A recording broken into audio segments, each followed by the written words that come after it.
It's the question that's been shouted across YouTube, Instagram, and TikTok since the beginning of the Finfluencer era. How much do you need to retire? Or, as it's phrased on TikTok, how much skippity bread do you need to stack to permanently AKF from the grind set? And there are millions of answers for one simple reason. It's different for everyone. And most influencers will tell you can't know until you purchase proprietary online calculator for $45 and sign up to a 4-hour seminar which inevitably leads to the answer of the amount you need being simply property.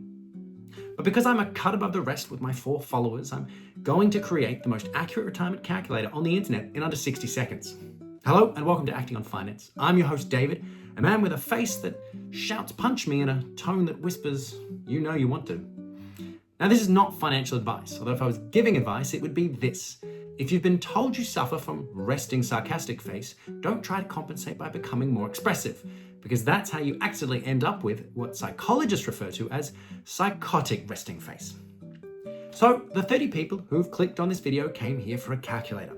And unlike every other finance channel on YouTube, I'm not going to spend 12 minutes building suspense before revealing the answer. So here it is. To estimate what you need in retirement, we're going to use the exact same proprietary technology used by your favorite Finfluencer, an Excel spreadsheet, which I understand is slightly disappointing given all the hype from Finfluencers. You were likely expecting something closer to the Tony Stark holographic workshop.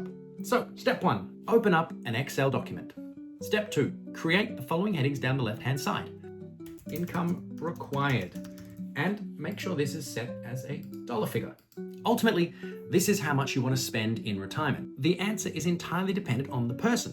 Some people want an annual overseas holiday, golf memberships, and a wine collection that requires its own insurance policy. Others are perfectly content spending their days gardening, yelling at neighborhood cats, and arguing with strangers in Facebook community groups. A useful starting point is your current taxable income, because that's roughly what you've already been accustomed to living on. And if you're still unsure, the ASFA retirement standards is a good reference point as it provides estimates for both modest and comfortable retirement lifestyles, as well as what types of things are included in them. Now, the second thing to put in is the years in retirement. This is how long your money needs to last. A common starting point is retiring at age 65 because that's when most people can access their super.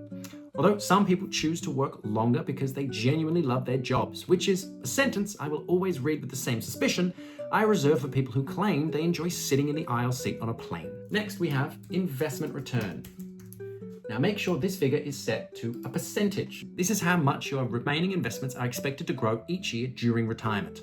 A relatively conservative assumption might be somewhere around 6% because once you retire, you should be more conservative in your investing, seeking to preserve capital rather than simply grow it.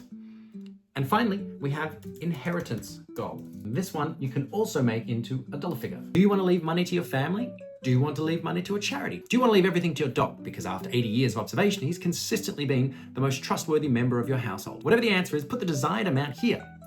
And finally, we have what's known as the net asset value, and make this one a dollar figure as well.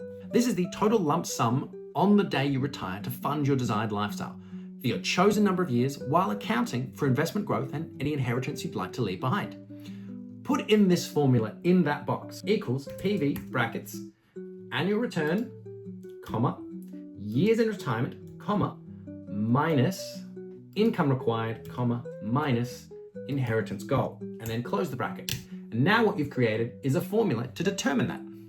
Now, let's say you want more than the ASFA comfortable lifestyle if you're a couple and you settle on $85,000 a year. You retire at 65, live until 95, which means it's a 30-year period, and you assume a comfortable investment return of about 6%. Finally, you're expecting to leave $250,000 to your children, grandchildren, favorite charity, or whichever family member was nicest to you during Christmas lunch. That means you would need approximately $1.2 million in today's dollars. And that's it. You've successfully calculated what you need in retirement. So let's quickly cover one of the things that confuses most people whenever these retirement numbers are discussed. The number we've calculated is your required net asset value, which sounds complicated, but is really just your total assets minus your debt minus your lifestyle assets. So let's say you had $3 million of assets, which includes a $500,000 mortgage and a $1 million home you live in. Well, you're planning to continue living in it, so your net asset value isn't $3 million, it's 1.5. Because unless your retirement strategy involves selling rooms one at a time, your home isn't funding retirement. Likewise, your car isn't funding retirement. And your collection of unopened Star Wars action figures that your spouse keeps referring to as those stupid dolls is probably not funding retirement either. And that's really all we're trying to calculate. What pool of wealth can actually pay the bills once the payslip stops arriving?